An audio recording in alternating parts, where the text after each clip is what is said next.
What's going on, people? I'm back after a month.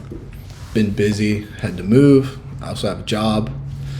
Last video, I kind of had a prediction for CHWY. CHWY had a nice little run up last month. Those 1 days had a good little gain on that. A little early on the exit, but better early than late. I'm going to talk about how the mechanics of swaps works essentially again, and then look over a couple GameStop ones, and then there's some Unity ones that are interesting too. So essentially how swaps work, I pay you so I want exposure to 100 shares of GameStop. So you buy 100 shares of GameStop for me at $20. So I pay you 3% every month over a year. So I'm paying you like $20 a month or something for you to hold those shares for me, and then I get the returns on those. So what happens is, if GameStop goes up to $25 and you bought 10 shares, you would owe me $50, but I'm paying you the 3%. So I would be making 47, 48, whatever, however many dollars on that. So there's two different types of ones. You can either be going long, so you think the stock's going to go up, or you can be going short, thinking the stock goes down. So that's a newer thing I think I may have stumbled across. So also what happens is if I'm long on these GameStop shares and the price goes up, so say you bought them at $20 you bought 10 shares, $20. Now it's at $30. Well, you owe me $100.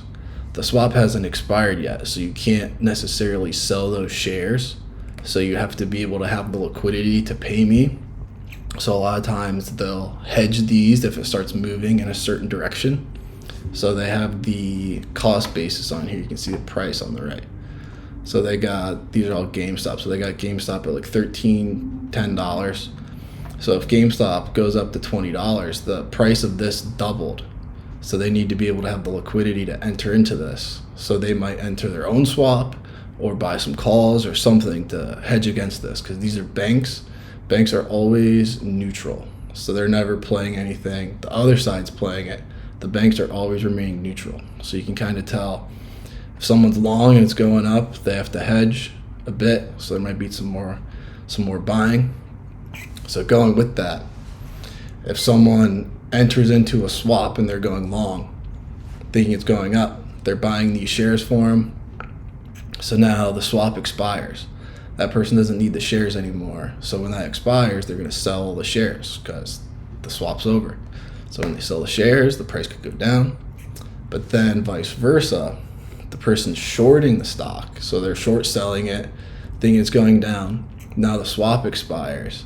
Now they buy all these shares back, make the price go up. And if it's a substantial enough number of shares, could really make the price go up. And then if that short is in the money, so they shorted it at like $40, whatever, now it's at 20, they essentially doubled their money. So now they're going to buy all these shares back. And when that person opened that swap and the price went down, that person who sold the swap, they entered into one to go down so they could hedge against it. And then potentially that person who did that one hedged against it, and you get a whole line people hedging. So a lot to think about there. So this is the GameStop one here. I have this current column. So this, if it's true, that means that was the last time it was modified. So you can see, new trade, modified. So it gives you the most recent one. So if you set this to true, go over here, set these to new trades. And then the ones I was talking about last time, where you do shares and shares. And you go over here, sort by this expiration date. There's not many of them, but there's a lot that are on just the same dates. So you had these ones on GameStop here that expired on the 27th.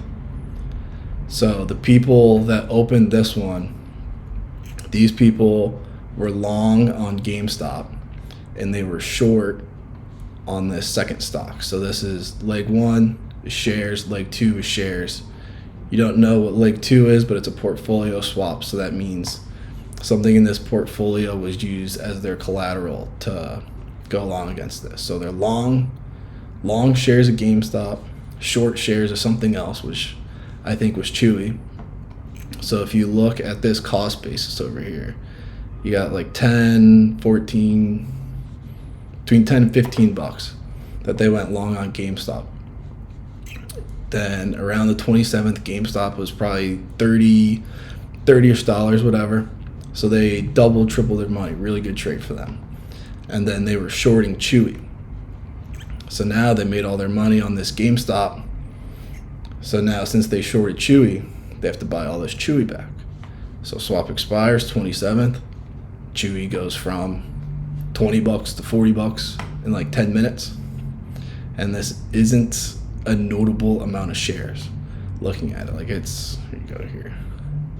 27, start here, go down. It's only about 18,000 shares. So this could either be super leveraged based on one side, or they're using an alternative method, whether it's options, calls, actual short selling. I don't know. But these are all the same type of swaps. So then you scroll down. So this is GameStop leg 1, something else leg 2, maybe CHWY, I think. Next one, November 4th. So that last one was only about 18,000 shares. So you go down here. Close enough. You got 160,000 shares. 10 times as much. So the people that opened this swap, they went long on CHWY, leg 1, short on GameStop. So they went long on CHWY, 18, 15, around 20 bucks. CHWY's basically at $30. So they doubled their money again. So this person's pretty good at what they're doing. So since they went long on CHWY, it expires on November 4th. So the person holding this swap doesn't need all these shares of CHWY anymore. So they're going to sell CHWY on November 4th, since the swap's expiring. Then they're going to have to buy back all these shorts on GameStop. And then when they buy these shorts back, it could make the price go up potentially. So this is what I was thinking over here. And then you look at some other dates. You have December 23rd, December 30th. Then I remember something about a requel. You have these ones, January 21st, CHWY. Now you're getting on some big boy numbers over here. So that's $1.5 million so far. 75,000 shares, and pretty far out. So a lot of these kind of get opened gradually up into it. So you see 27th, started in February, went all the way up till May. So yeah, about 2 months before they kind of stopped buying these November ones. It's 4 months before. So they've got a little bit more time, but then you have all these. January, a bunch in February for both of them. March, April, May, June, July, August. Again, got another one, November 25th. So you got all these. So something to check. And then over for Unity, this is just filtered down, so it had a bunch of data in here. So I filtered this down. There's 3 separate swaps. Each one was 2 million shares. This person shorted it at 16 bucks. It went up in the 20s, so that wasn't very good. These got closed out, so I'm interested to see if anything happens on these dates. So they were set to expire the 11th and the 14th of October. 6 million shares is a lot, so that will be interesting to see, if someone hedged, maybe theirs weren't closed out yet, but that's something to watch for. Also for GameStop, see if there's anything else this month. Could be interesting to got October, sort by the day here, go up. So on the 4th, not really much. On the 9th, you had a swap closed out in May, but they had up to $61 million in it, 440,000 shares, cost basis 140. So it was opened June 22, so that's before the split. So this is actually 4 times as much. So it was about 30 something dollars, 40-ish dollars is what their cost basis I think was, somewhere in the 30s.